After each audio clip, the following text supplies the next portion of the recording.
Can you unmute? Can you unmute? Okay, I'm wondering.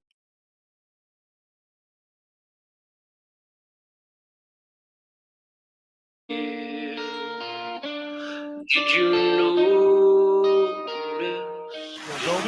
Checked, but the puck comes right to Pedersen, who tries a bank pass for Boeser. In with a shot, he scores! Moment's notice. Adams leads To the line, Hughes scores! Existence. Take you to the sun. First career NHL goal. Quinn Hughes makes it 1-0. You're listening to Canucks Conversation. Quinn Hughes beat reporter here. I won't cover the Canucks. I cover Quinn Hughes and what he's doing to the Canucks. A member of the Nation Network of Podcasts and delivered by DoorDash. Just wave the guy and get Demko involved. I wanted them in Valentine's Day. Wow. We should do a radio show together. Right on. I want to fist bump you right now. Burrow steals, cutting in, shoots, scores!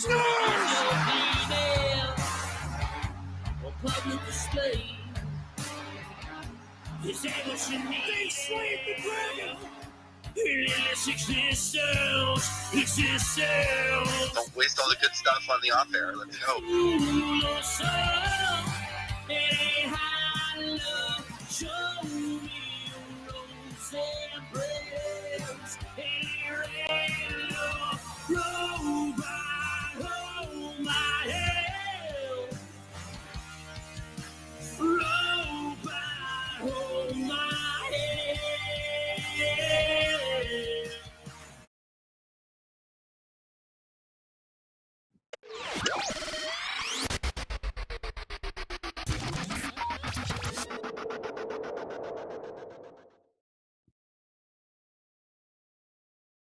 Hello, Canucks fans, and welcome back to another episode of the Canucks Conversation, delivered to you by the great folks at DoorDash. It feels like it's been a while since I've said this. You can use promo code Ding dong. Oh yeah, ConvoDD, capital C, capital D's, all one word, ConvoDD. That would get you 25% off and free delivery on your first order with the DoorDash app. Does not get much better than that, folks. My name is David Quadrelli. We're on camera now. I'm joined, as always, by the man who built place, our new producer, Alex Allard, who is standing by with us, of course. He's going to be with us, as always, now, which I'm very excited about. But Chris Faber, what's this like for you? You're back. You're in a studio now, brand new studio, high above Rogers Arena, we should add. Yeah, high above. We can make the flip over here to our other angle. This is going to be the interesting part. A lot of my face, a lot of your face in here. Right. But we are on video, but I do want to make this clear. Though we are live on YouTube and we're excited to interact with everybody here on the chat, whether it be on social media. I see we're live on Twitter as well. I didn't set any of that up, so that's great that that's up and running. I'm pumped for that. But also, this show is still a podcast, right? This is the Canucks Conversation podcast. I still want this to be about the audio. It's just kind of, to me, it's like an added aspect, adding the video to it. And a live chat. Shout out Chris French. Got the first comment on the chat. Chris French. Shout out Chris French. That's great. I think the part that I'm really going to like about video is being able to add to the prospects report. You're going to see that later on. I highly recommend, if you are listening to this in podcast form, which I'm going to guess we have more viewers on the podcast than we are going to see on listeners. Whatever. You know what I'm saying? Compared to what we have on YouTube anyways, that is. I think that's going to be fun to flip over to the YouTube, maybe get a chance to watch a prospects report. If you're not on Twitter, you're not seeing my tweets coming out, I am going to be able to kind of break this down, and we'll show it later on in the episode. So I highly recommend checking out the prospects report on YouTube, that is. So I'm excited for that part. But I'm also excited to get going. There's a lot to chat about with the Vancouver Canucks. We have a game tonight. We'll get into that a little bit later. But first, kind of want to just recap what I think you and I have had conversations about a lot this past weekend here. And that's the preseason, and wondering if we should maybe worry a little bit. I think there's a lot of things that you can look at the Canucks preseason and think like, listen, it's preseason. It doesn't mean very much. But to me, when they put out like an NHL roster, they should still be playing at an NHL level in my eyes. I don't think preseason makes the biggest difference. I don't think I'm worried about it, but I do think there should be a little bit of concern, especially how they started last season, right? Like, you cannot come out this year expecting to make the playoffs and just show up and have a start of the year like you did last year. That's not something that the Vancouver Canucks can do if this team is actually looking to push to become a playoff team.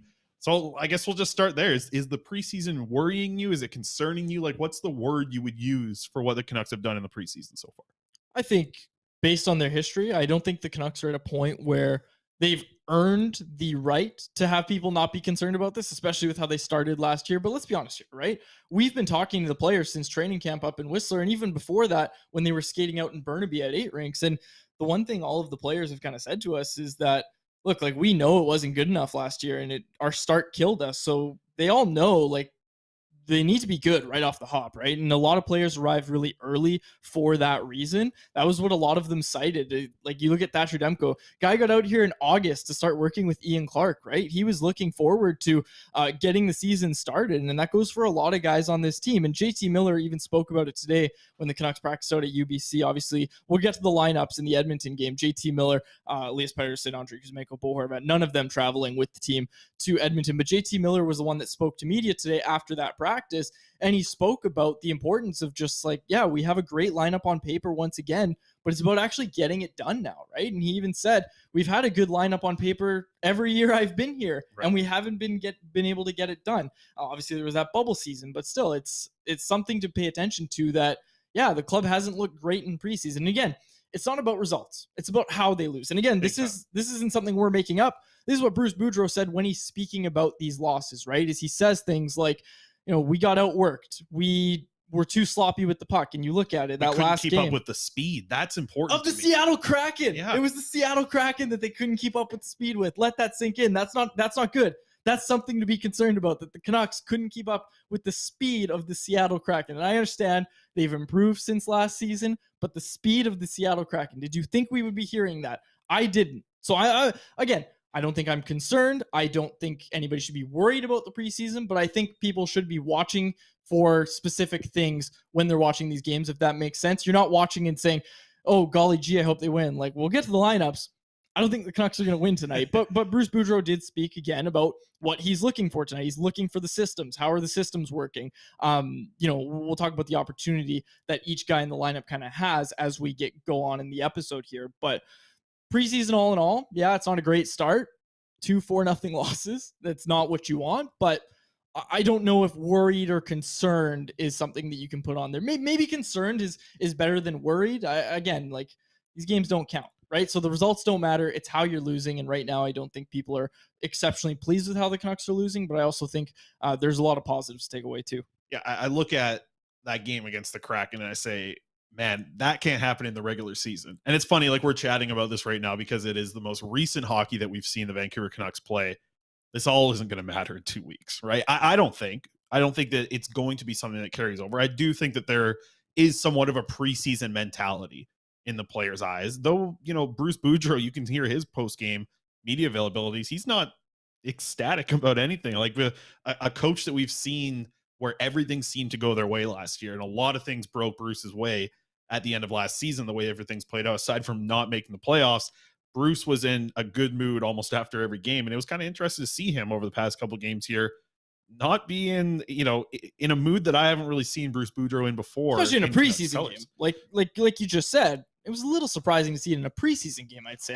Again, I'm not trying to say it was unwarranted. Absolutely. I think everything Boudreau said was very warranted, right? Mm-hmm. Like, he was talking about, like I said, he didn't like that his team got outworked, right? And he shouldn't, honestly. I don't care if it's preseason or regular season at that point. If you are getting outworked by a team that, on paper, the Canucks had a better team in that and don't get me wrong, if it's like a tight game where teams are back and forth, was there a period that you liked against the Seattle Kraken? I don't think so. I felt like that game went by in two different ways. Like, it felt like it sped by because nothing happened, but it also felt like it just dragged and dragged and dragged. So there's nothing to hold on to from that game to make you think like, oh, this is a good thing from the Canucks in preseason. Let's remember, Bo Horvat and JT Miller were in the lineup that night. Yeah. Like, let that sink in, right? Those are two of your top centers in the lineup, and they were invisible, right? They were like Jake Virtanen in this preseason, which we're going to talk about.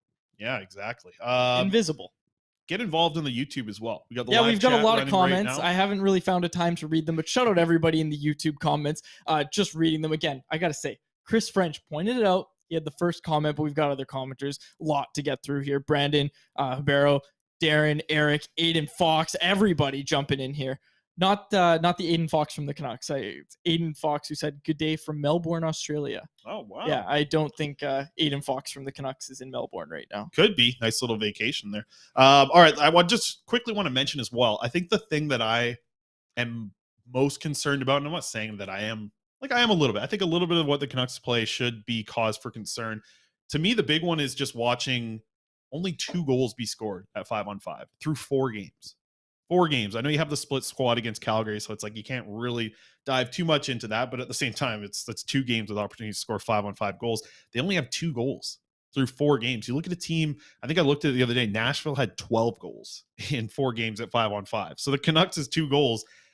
It's not, I don't know if it's cause for concern. It's not like tonight might be the night to fix it, where the Canucks are sending a very AHL loaded lineup. We'll pull up our lineups here in just a minute. But that is, to me, the one thing that I would be a little bit concerned about is, hey, where's, the 5-on-5 scoring supposed to be, to me, something that the Canucks team should be exceeding in. Like, that's a spot where the 5-on-5 production offensively is going to be coming from that forward group. It's something that they should be strong in. And to only see a goal from Podkolzin and Kuzmenko, yeah, I think that would be the thing that might worry me a little bit. If I'm I'm a little concerned about certain things, but the thing I would be worrying about would be only seeing 2 5-on-5 goals through 4 games. Just to play devil's advocate, because you know what? Not even to play devil's advocate, because I actually agree with you. I think that is the most concerning thing about the Canucks preseason. But I'll give you another one to chew on: the defense pairings. What defense pairing has worked for this team so far? I would argue that OEL-Hughes has shown flashes. But I don't think you're going into opening night saying, yeah, this is, the way we talked about it was, well, if Hughes moves to the right side, the Canucks have one of the best pairs in the NHL. Like, they've got OEL, going to be able to unlock him offensively a little bit more by pairing him with Quinn Hughes.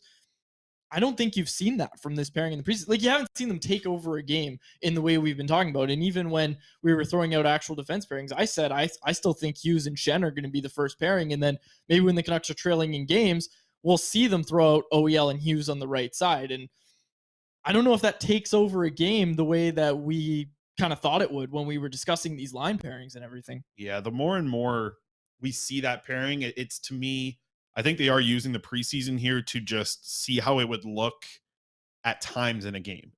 I don't think we're going to see that even on opening night. Like, I do think that we are going to end up potentially reverting back to Hughes and Shen as kind of the pairing that's going to be where Hughes is going to play with. Because I'm looking down this defense core, and I think, with the concerns about what Travis Dermott's going to do here, we don't really know. We haven't had an update so much on Dermott at this point. It's going to be interesting to see what his injury means to this team, because it's weird. Like, that shouldn't be the thing that breaks the camel's back on your defense core, but that could be something that kind of limits their opportunity to even start with Quinn Hughes and OEL as your first pairing. Opening night, I don't expect to see it. I think we might see it at times on opening night, like the two might play together, at times in the first, second, or third period, but I don't think we're going to see it as the most consistent pairing for the Vancouver Canucks, like I think a lot of people might expect to see. To me, I am still expecting to kind of see OEL go back with Myers. But to counterpoint that, it was interesting in the Seattle game where that pairing starts together. Later on in the game, we start to see Jack Rathbone get some time with OEL. We start to see a little bit of a switch. Jack Rathbone with Tyler Myers. We just start to see that pairing that I thought would be one that would be sticking together full time kind of split up a little bit. So I was a little curious to see that with the defense pairings. I think that's the biggest question mark for this team right now is the defense pairings, but that comes from kind of not being in the mode where you're going all NHLers. And it'll be interesting to see what they do in Abbotsford, man, because I think this lineup that they're sending to Edmonton is nothing special. So maybe we'll kind of transition our way towards that, unless you got anything to add on the defense. Like, do you expect OEL and Hughes to start for day one? I don't think it's going to be your opening night lineup. I think we see it at times. I think we get enough of a sample size of it that you can look at the stats of them together, the advanced stats, and say, okay, well, through this many minutes, they've actually performed quite well. But again, keeping in mind that the Canucks are going to use this pairing, I think, in times when they're down by a goal, or, maybe even if they're protecting a lead, if they trust the pairing in that regard. But I don't think it's going to be a pairing you see for, and again, I don't want to say 60 minutes because obviously they're not going to play 60 minutes, but I don't think that's your pairing from start to finish of a game. Eric from Poco jumped into the YouTube chat and said, as a Poco resident, going to take the opportunity to check out Abbotsford training camp. Again, training camp for the Abbotsford Canucks at the Port Coquitlam Recreation Center, newly constructed Poco. Yeah, Rec how Center. new is this arena? It's I very hear new. It's very new. I'll tell you what, it's a nice place. Shout out Because Poco. what's that? You took me to that place there. That little barn had 3 rows in there. Oh, don't Nobody you in knock there. Poirier. I tried- home of the I go to- Coquitlam Express. Shout out. Well, I Coquitlam go to the Express. concession. I said, "Can I get a burger?" They said, "No, we don't have burgers." Snooze, you I lose, said, bud. "Well, can I get a hot dog?" I said, "No, we don't have hot dogs." Then I see somebody walk away with fries. I say, "Can I get fries?" "Oh, we just ran out." So what do you have there? They got Kit You went Kats too and late. Pepsis. You went too late. It was You gotta be quick. It was like 4 minutes into the second period.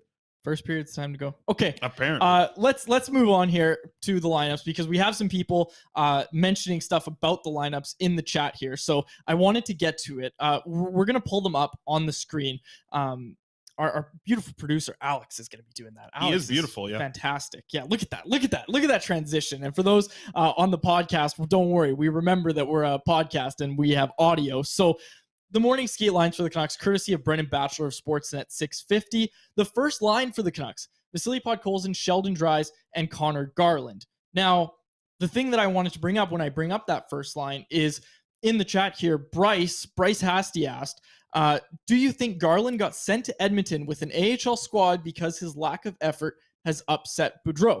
I'm going to say no. I think we might be reading a bit too much into that. I'll give you my reasoning for this first line, Chris, because again, we're going to touch on the Edmonton lineup as well, but folks, it's an NHL lineup. Let's be honest here. The Edmonton Oilers are icing an NHL lineup tonight, plus Jake Virtanen. So what I read about in this first line, Chris, is the Canucks don't have a ton of center depth. So Sheldon Dries is probably one of your first center call-ups, right? So again, I wrote this in the scenes from Morning Skate on Canucks Army this morning, but I kind of look at it in the sense of, look, Sheldon Dries might actually find himself in a position this year where he is the pivot on a line with Vasily Podkolzin and Connor Garland on his wing. So the preseason is a good chance for him to get a chance to do that, right? And again, you never want to see an injury, but I'm looking at it in the sense of if a top 9 guy goes down, you probably aren't moving Jason Dickinson up to the center position on one of the scoring lines. And you might not want to move Lazar either, right? You might want to keep that Dickinson, Lazar, and Joshua line together, although we haven't seen it together as much as maybe we thought we would originally. So I'm looking at this in the sense of they're getting their depth guys some rep, and Boudreau even talked about what he's looking for tonight because, he acknowledged it's not his NHL lineup going, but, he said he wants to see them doing the right things. He wants to, that's where you check your systems and stuff and make sure everybody knows because, look, the Canucks, you look at this is a lot. These are a lot of depth pieces coming up, and to be honest, they're playing in spots where you might actually see them. Like, again, if Klimovich gets any sniff of the NHL, he's probably not playing in a top 9 role, right? And that's a guy they want to round out his game. They want to be a more complete player. Give him a taste tonight against an NHL lineup in Edmonton. Remember, these games don't count, folks. So I'm looking at this and saying they're giving Klimovich a chance to get into an NHL game. Same thing with Tristan Nielsen, who Rick Dollywall of Donnie and Dolly, the team, reported today that the Canucks might be looking at giving him an ELC. He reported that on Sakaris and Price, I should say. So I look at this lineup and say there's a lot of depth options here that the Canucks maybe just want to get some reps. And again, the big one that I look at is Sheldon Dries between Podkolzin and Garland. That's a place he could find himself some point in the season. Yeah, this was the most mixed up lineups I think we've seen in the preseason so far, right? I mean, you have some NHLers in Garland and Podkolzin playing with Dries. You got the dog Tristan Nielsen out there playing on the second line. I'm excited to watch that line play a little bit together. That could be like a top 6 line in the AHL if Höglander happens to ever go down there at some point this year, which isn't really trending towards that direction right now. I mean, it looks like Höglander's going to find his way to get into an NHL lineup. But there's some names here that like I have wanted to see and actually get a good look at them in preseason. I think tonight's a night for Tristan Nielsen. You talk about trying and earn an NHL contract. I remember talking to him during summer skates, and he was just saying like this is a year for him. It's a contract year for him just in the AHL, right? Like he doesn't have a deal with the Vancouver Canucks. He has an AHL contract with the Abbotsford Canucks, but there has been a lot to like from Tristan Nielsen early on so far in the preseason, and even taking it back to Young Stars and Penticton. Like he was potentially the best Canuck out there. I absolutely loved watching him play. I'm curious to see how it looks with him. His speed is the thing that he relies upon. It's the thing that he absolutely calls the biggest strength in his game. How's he going to look against some of these top lines against the Edmonton Oilers? And Alex, we'll get you to bring up the Oilers lineup here, which is going to look a little bit different than what you see from the Vancouver Canucks, who are sending like defense pairings of Wolanin and Burrows and Brisebois and Brady Keeper playing. You know, the Oilers' top line, you're going to see Kane, McDavid, Yamamoto, Holloway, Draisaitl, and Hyman. Like, their top six is their top six, I think, at this point, depending on what happens with Dylan Holloway. Dylan Holloway is a really interesting one in Edmonton. Yeah, he has been giving him chances to succeed, right? Sure, I didn't love him at Young Stars, though. I thought he was just all right for what a lot of people are expecting from him. But you're going to see Jack Campbell tonight. It sounds like be the starter. This is a very NHL-looking lineup for the Edmonton Oilers compared to the Vancouver Canucks, who are, icing guys like John Stevens and Tristan Nielsen, even Danila Klimovich, players that I don't think should be around the NHL this season. But then again, the Oilers, like you said, they're playing Bertan, and he probably won't be around the NHL either. So it isn't a full NHL lineup for the Oilers, but it's very close. That top nine, like, that is very much what we could see from the Oilers' top nine this year. Can I say one thing about the Canucks' first defense pairing of Christian Wolanin and Kyle Burrows? I look at that pairing, Chris, and I see a guy in Christian Wolanin who impressed, I'd say, has impressed so far this preseason. I think he was a guy that nobody was really paying much attention to ahead of the preseason, and I think he's done things to stand out in a positive manner. Would you agree? Because that's kind of how I look at Christian Wolanin right now, is just seeing like, okay, he's impressed. Now he's getting a chance to play arguably one of the better forward groups, at least in terms of McDavid and Draisaitl. Let's be honest here. One of the better forward groups in the preseason. He's getting a chance to prove himself there on the top pairing for the Canucks tonight. He is expected to quarterback the power play unit. So the first power play unit, I should say. And we have power play units as well. If we'd like to pull them up, we can do whatever we want on this show, which is fantastic. But I did want to mention Christian Wolanin and Kyle Burrows. I find that to be a really interesting pairing for this team, because I've said it before. I'll say it again. New listeners on the live show, maybe. I've been on board with not putting Kyle Burrows through waivers since day one here. Like, Kyle Burrows is somebody I don't think this team can afford to lose. And I personally think if you put him on waivers, that he is getting claimed by a team. So you don't want to lose Kyle Burrows, in my opinion. I think you should have him in your lineup for as long as you can. Yeah, I'm with you there. I would not like to see Burrows hit waivers. I think he's got to stay. He's a guy who can play both sides on defense. He played some forward last year, right? At some point, like he's very versatile. And I shouldn't say in your lineup. I should say on your roster. Sure, you want him on your roster. He could even be in the, he could be the number 6 guy. Maybe not every night, but tonight's going to be interesting for Burrows to see how much he's relied upon. Because man, like you look at this defense core and you're thinking about like NHL games. It's likely to be Burrows, the guy leading the charge here. You mentioned Wolanin, and he's going to be interesting to watch how him and as well as Wyatt Kalynuk, how they kind of fit in the AHL. Both guys who have veteran, they've been around, they've played in the AHL, they've played in the NHL. It will be interesting to watch those two. I think they're going to help Abbotsford a lot. I think those are two guys that are going to help that team in their defense core, especially after losing Madison Bowie, likely, I'd say, losing Jack Rathbone as well. So two players that are going to kind of help carry the offense a little bit. So I'm watching that top pairing for the Canucks, but I don't think it's going to be a great night for the Vancouver Canucks here against this Edmonton Oilers team. I think. Hey, I'm excited to see Sheldon Dries. Like, what's the over/under for Connor McDavid points tonight? I how don't know, hard's he trying tonight? I will tell you, Ryan Schapp hopped in the YouTube chat here. Shout out Ryan Schapp, and he said, "I bet big on Edmonton tonight before they changed the odds." So again, as we get another look at the Oilers lineup here. Ryan Nugent-Hopkins is their third-line center. He's their third-line center on opening night as well. So they're going to get a good chance. And we briefly touched on it, but Jake Virtanen, who by all accounts of anybody that we've talked to in Edmonton has been absolutely invisible in the preseason. He's getting a chance on the fourth line tonight. Jay Woodcroft, head coach of the Edmonton Oilers, voted most handsome, by the way, Jay Woodcroft, saying that this is a very, very important game for Virtanen. A lot of people thought that Virtanen was going to be released from his PTO yesterday. Him and Jason Demers. Demers not in the lineup tonight, but Jason Demers, as far as I know, is still on the PTOs in Edmonton. So something to watch. Former Canuck Jake Virtanen in the lineup for the Oilers tonight. And pressure's on Jake, for sure, in Edmonton right now, because he hasn't done anything in the preseason. Yeah, maybe then whatever. He might play in Abbotsford even as well. Like, they're going to send an AHL team, because I don't think they're sending this group again out to Abbotsford. Unfortunate for the people that are going to be at that game on Wednesday. You might get another look at Jake Virtanen in his was it homegrown city? He's an Abbotsford kid. Doesn't matter. Anyway, I don't know why we're talking about it. I just wanted to mention something else in terms of format, because there's going to be people on the podcast wondering where they could watch the live show. You don't have to see it live, folks. It's going to be posted on the Nation Network YouTube channel. And if you don't want to go through that YouTube channel, because we've heard you, you don't want to be bombarded with Oily Boys content. We understand to an extent, but If you want to watch replays of the show, we will have an article going up every day on Canucks Army, just under that little shows tab on CanucksArmy.com. It'll be written by yours truly on most days. And we got a fun poll question tomorrow in our Atlas Goods poll question. I think we're doing poll questions Tuesdays and Thursdays, and we're hoping to work out something fun with our friends at Zephyr Epic. I know somebody already pointed out to me that, hey, you forgot to mention Zephyr Epic. Oh, no, don't you worry. We're working on something fun with them for the new format. Yeah, I got a lot of hockey. I want to show them off. Zephyr, we are gonna. We're working on something. I got a drawer full of hockey cards. I'd love to do something with that. I got my favorite card here. I can show it on the YouTube channel. The podcast listeners are hating you right now. That's fine. They can look at this on YouTube. My shiny Dragonite. Super proud of this. Okay. Might be my one of my most prized possessions. Yeah. So for those on the podcast, Chris Faber just showed his Dragonite card to everybody. And he was pretty proud of it. The Pokemans, as you call them. The Pokemans. Yeah. Zephyr Epic's got you covered. Okay, well, let's dive into another topic here, which I'm going to find pretty interesting. I think it was asked to me in the mailbag for Canucks Army this past week, or maybe the week before. Brock Boeser expected to miss the beginning of the season. Skated today. Good to see him back on the ice. That's absolutely a good thing moving forward here, especially with a wrist injury. But just to see him back on the ice skating, that's huge.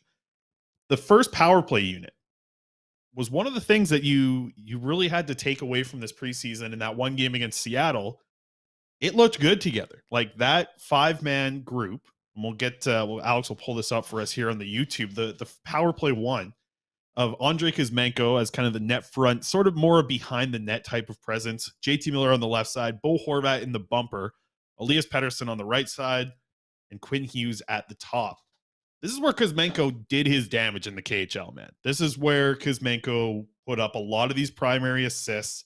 You know, he finished, as we can see here on the YouTube, 45 games played, 20 goals, 33 assists, more than a point per game.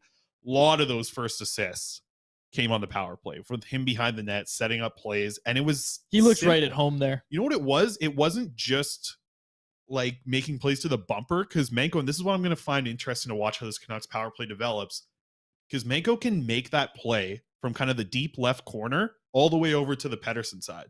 Because he had, I forget his name, Burov, I think, or something, like an absolute KHL sniper who's never going to make the NHL, but he rips it in the KHL. And he was able to make that pass. So if he can make that pass to Pettersson for a one-timer from down low on the left side, being a right shot, he gets a little bit more space there. Mm-hmm. If he can find any way of being able to make that pass, even if you do it once or twice, it kind of gives Bo Horvat more room, which is going to be your main passing target for Kuzmenko at that point. But I'll tell you what, if he can learn how to get that puck to Pettersson to a certain degree, he's going to stick in that spot. I'm curious to get your thoughts on it. Does Brock Boeser take that spot back immediately when he comes back from injury? Or is Kuzmenko going to be given a run here? Are you going to have to see how Kuzmenko looks in an NHL regular season before you make a decision on what happens with PP1? Well, I mean, he's going to get a shot, right? Like, he's going to get a chance to make a run. So I almost don't want to answer right now because we have to see what he does with that run, because he's going to get one regardless, right? It's not, is he going to get a run? Yeah, he is, because Brock Boeser's hurt. Brock Boeser's not going to be able to start the season. So, yeah, it's Andrei Kuzmenko's spot until he's proven otherwise, right? Like, I mean, you kind of look at it and say, okay, that's Brock Boeser's spot. But if Andrei Kuzmenko, who, like you just astutely pointed out, ripped it up in that spot in the KHL, if he's able to do that again in the NHL, right? If he's able to find success as power play unit, and like, let's say the Canucks power play unit is clicking, because folks, it did look like a problem. Like, if we're talking about positives in the preseason, the Canucks power play unit has to be up there, right? Like, the first power play unit has to be up there. And again, yeah, I don't think they've put enough of the right bodies in there to say that this is a worrisome thing yet. I think, like, when we did see all of these 5 bodies together on the power play. What are you talking about? I said it's good. Oh, okay. I thought you said to worry a little bit. No. I said it's a problem, as in it's a problem for the league. Oh, not this. Yeah, this is the whole problem. This. Oh, now what? Don't start getting me with the problem with the word problem. Okay? I got a problem with that. I don't think there's any listener out there who had trouble understanding that. That's why I gave you that look. People on the YouTube chat for sure saw it. But that's what I like about the YouTube here is people are going to see these looks. Replays. Yeah, and you know like, what? What are you talking about? The best part about this, and listeners of the podcast knows, you have to use your phone for the YouTube chat. So you're not going to be able to look at your Addison Rays. You're not going to be looking at your TikToks the whole time. As I always said on the old show, I never go on my phone during the show. No, you do. No, You and Bagged Milk. You guys No. can't be talking all day long. Also, I'm pretty sure Bagged Milk jumped in the YouTube chat because you're not answering his text. Probably that's why. There was someone from the Nation Network YouTube channel that commented, "Boo Mariners squad, the playoff-bound Seattle Mariners." I might add, limping their way to the playoffs right now. It would appear losing to the Oakland A's yesterday. Okay, so we actually had a few people in the comment section pointing out that maybe my verbiage was a little bit confusing. Thank you. Someone said I was confused too, Faber, and then Belcara said definitely confusing. Also, thanks for all the love in the how is chat. the chat going? I can't see it. So Well, tell me about it. Alex is getting some love in the chat. Producer Alex getting some love in the chat. Brandon Forsyth. Let's bring Alex in here to chat. Alex, I know you can turn on your mic. It takes him like 10 seconds to get his mic on, so we'll give him a little. He's breather got a here. lot dealing with. How do you think we get these graphics? This doesn't just happen, Chris. I know he's doing a lot of stuff, but let's bring him in. Alex, you there? Are you there? Our producer Alex. Hey guys, I'm here. Fantastic. All right, we're bringing in producer. We have a lot of fun with our producers, whether it be back in the day on the Sportsnet show. So we're excited to get you on here, Alex. Quick question: We're gonna put you right on the spot because I even told you we weren't gonna do this. Alex, are the Canucks making the playoffs this year? What's going on? No, the Canucks are not making the playoffs. All right, so the chat Alex immediately hates endearing Alex. himself to the listeners. All right, Yeah. Ryan Schapp jumped in and he said, "Woo, Mariners. Let's talk about the Mariners more." And then he said, "Vladdy Jr. could learn a thing or six from Julio Rodriguez." Wow. I don't make the rules. This is the YouTube chat, folks. Okay. Do you want to jump onto your prospect report? Is there anything else about Edmonton? Actually, one last thing about Edmonton. I'm not going to hit the goalie intro, but Jack Campbell. Jack Campbell making a start tonight. It's his first chance in an Oilers uniform, at least, to face the Vancouver Canucks. Kind of. It's more the Abbotsford Canucks. But Jack Campbell making the start tonight for the Edmonton Oilers. I'm For the interested to Canucks, see are him we this seeing- season. We're seeing Delia tonight. Yeah, Delia's getting the start. Sea Loves. It was not confirmed if Seelovs is going to be going in for the third period, as we've kind of seen a lot in preseason. He's the closer, eh? They bring him in. The closer, who has blown a lot of saves lately. Well, yeah, he's played for the Mariners at the rate that he's blowing saves. Hey, the Mariners bullpen's good. Okay, we're not getting into this, but yeah, Colin Delia. Why do I say it different every time? Do you ever find? Never mind. I'm not going to get into this. Don't All right, ask me how to pronounce names. Colin Delia making the start for the Vancouver Canucks tonight in Edmonton. Not sure about Archer Seelovs. Bruce Boudreau wouldn't confirm that. Here's a question for you, and I don't know if we want to go to the goalie intro here. No, Maybe we don't. not on episode one. Not on episode 1. Because our producer Alex, he loves the goalie intro. But Mikey DiPietro, not a sniff of play yet. What do you read One off period. You got the one period In Calgary, was it? in the split squad game. that? Yeah. So nobody was watching that. What do you read Shout into out that? cousin Francesco because he texted me that because I wasn't sure. So Your was like, cousin, Francesco. Yeah, my cousin Francesco. I have a cousin named Francesco. Yeah. Okay. Do you read anything into that? What does that mean? Is that surprising? Do I read anything into it beyond this guy asked for a trade? No, I don't. Like, Fair enough. I still, again, I'm not going to pretend like I know what's going on in the sense of I don't know what the Canucks plans are with Mikey DiPietro. Like, people ask me all the time. They say, "Hey, like, what have you heard about what the Canucks are planning to do with Mikey DiPietro?" I don't know. But what I can tell you is that they're very high on Archer Seelovs. So that makes it really interesting for me to see what this organization is going to do with Mikey DiPietro. Like, there's a chance that Mikey DiPietro finds himself in the ECHL. I don't think that's where he would have seen himself a year ago. I don't think that's where, especially me, evaluating him, would have seen him going a year ago. But there's a good chance that he ends up in the ECHL. All right. He's probably not in the AHL, right? Should have hit the goalie intro there. You're going to rant like that. That's what we That told wasn't a rant. We told Alex about the goalie talk when it starts going off. We hit the intro, cut the camera, just go straight to quads. I can leave the room. I can do whatever I want at that point. So, My ring light died. oh no. Yeah. Really, it's a right tough off the one. bat. It's a tough Well, one. that's going to get a tough Amazon review, but at least Oh, it yeah. came in like one day here to get That set was up. fantastic. Okay. Now, people are noticing. Yeah, you look tired now on the YouTube. Yeah, I do. Okay. Prospect report. Give it All to right, us. let's dive into the prospects report. We got a lot to get to, as well as some video coming up here as well. This is what I highly recommend. If you're listening to the podcast, you're at home, you're chilling, flip it over to YouTube. Watch the prospects report on that. Same report. timestamp, roughly. It should be. Yeah. Aside from us, minute off. we screwed up the start here too of the YouTube, didn't we? Yeah, We were you jumped talking. in. You jumped in. You're like, can you hear me? Well, I was like, oh, maybe this video, I'm just going to reconnect real quick, and disconnected everything. Alex is losing his mind. You could hear, as soon as I came on here, Alex yelling at us. All right, let's go to our prospects report. Jonathan Lecaramaki has a wrist injury. He missed his game on Friday, but shouldn't be out long-term. So that's good news. He shouldn't be out long-term.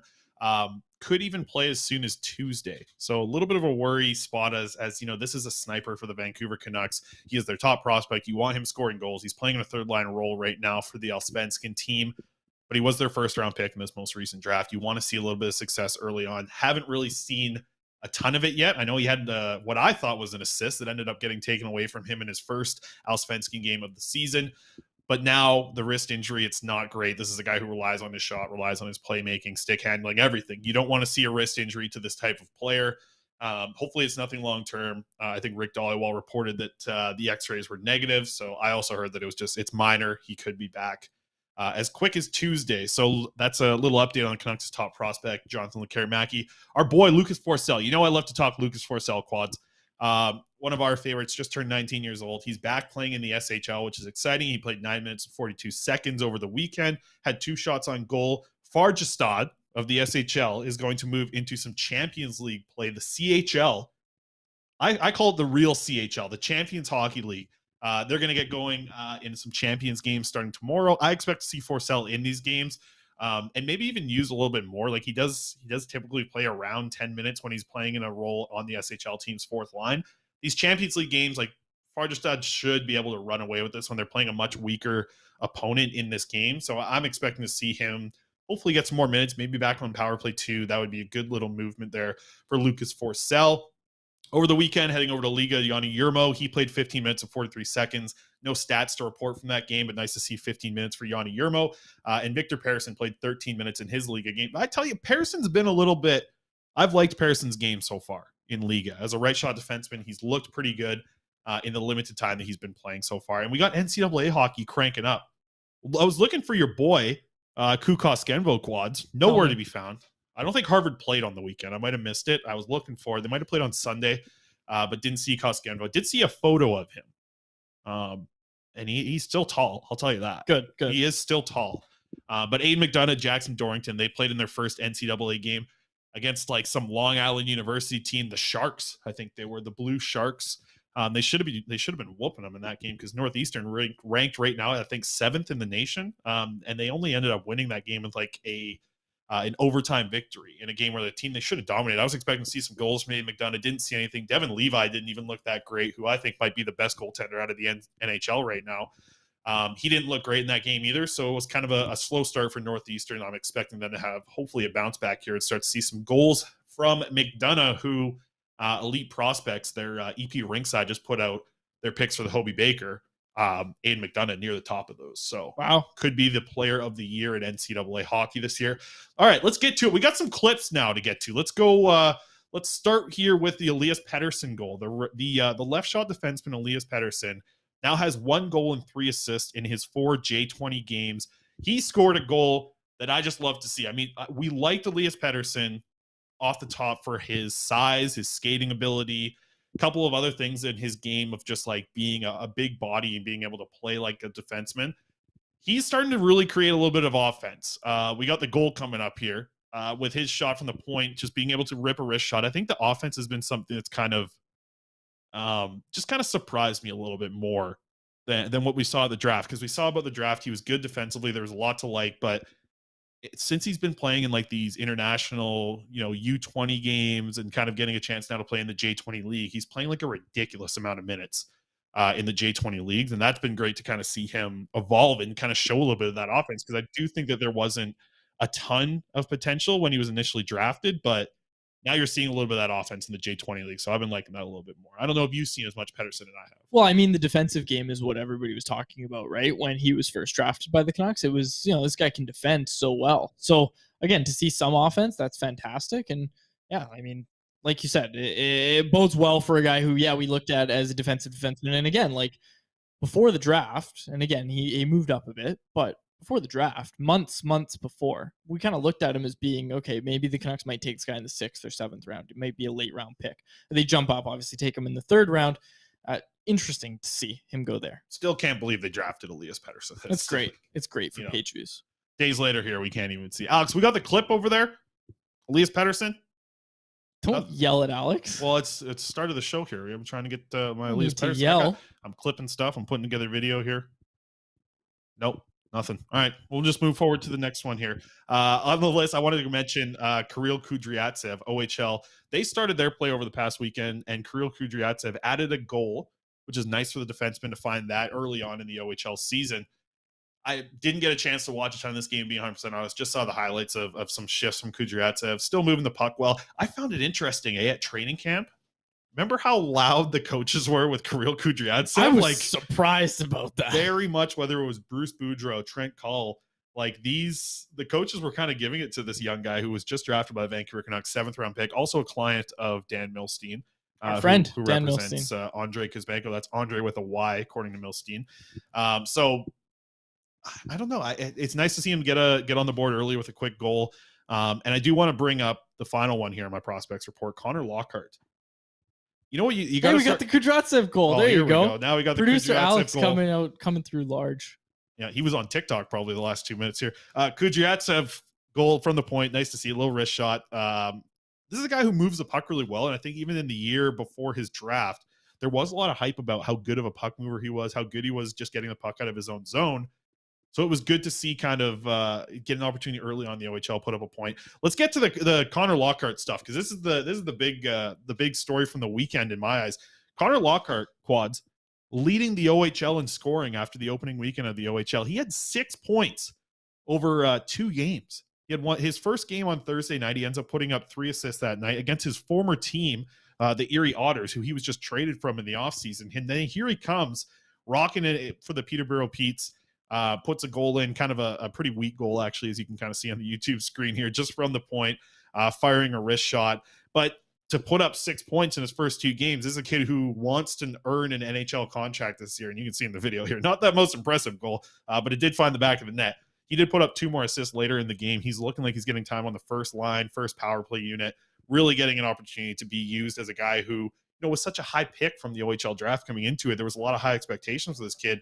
Never really found it with the Erie Otters, but good start for him, the Peterborough Petes. So that wraps up the prospects report. Thank Big God. weekend. I got more tomorrow to get into, because we got, like I said, we got Champions League. I'm expecting to see a little bit more Lucas Forsell. So we'll dive into that, a little bit of a shorter prospects report tomorrow. Okay, so I want to talk about the new format a little bit, right?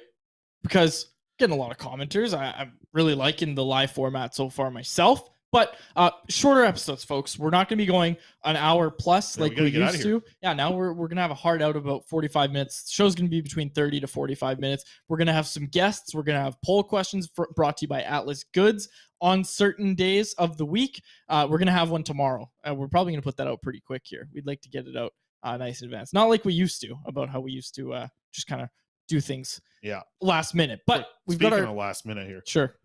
We got to do the Betway wrap up here. Want to do the Betway wrap up. Well, quick bet for people out there. I'd put it up for the simple one. It's our first episode. We can make a simple bet. We're not going too in depth here. I just wanted to go Stanley Cup odds. You see when the Vancouver Canucks are at on Betway over there, betway.com. Check them out. There's a logo right there, bottom left. Vancouver Canucks, 41-1 odds. So what's that? You put $50. You throw $50 on there. You win $2,050. Right? Throwing $50 on those odds? I put more money down on the Canucks to win the cup than $50 this year. I'll tell you that. Is it a smart bet? Geez. I don't know. But Betway giving you 41-1. And you know what I do like? And Alex, you scroll up here to the top. This is the one I like up here on the bet. Calgary Flames at 15-1. I like I got the Flames at 20-1 when I bet this. I bet the day before they made that big trade. Oh, so they improved a little bit from that trade. I think I got them at 20-1, but they're still at 15-1 for the Stanley Cup down on betway.com. It's this year they get it done. I tell you what, man. So we got, who's at the top there? The Avalanche 5-1. Maple Leafs. Nobody should be putting that bet down. Nobody's betting on the Maple Leafs. 8-1 on the Leafs. No thanks. The Lightning at 10-1. Out of this top one you're looking at here, who do you like for getting your odds here? Oh, the A Avalanche. little surprised that the Vegas Golden Knights at 17-1. I think the Avalanche are repeating. I think they're going to get another one. I think they're going to get another cup. What about Oilers versus Flames? I think the Flames have a better chance than the Oilers. Yeah, that's fair. I'd say the Oilers.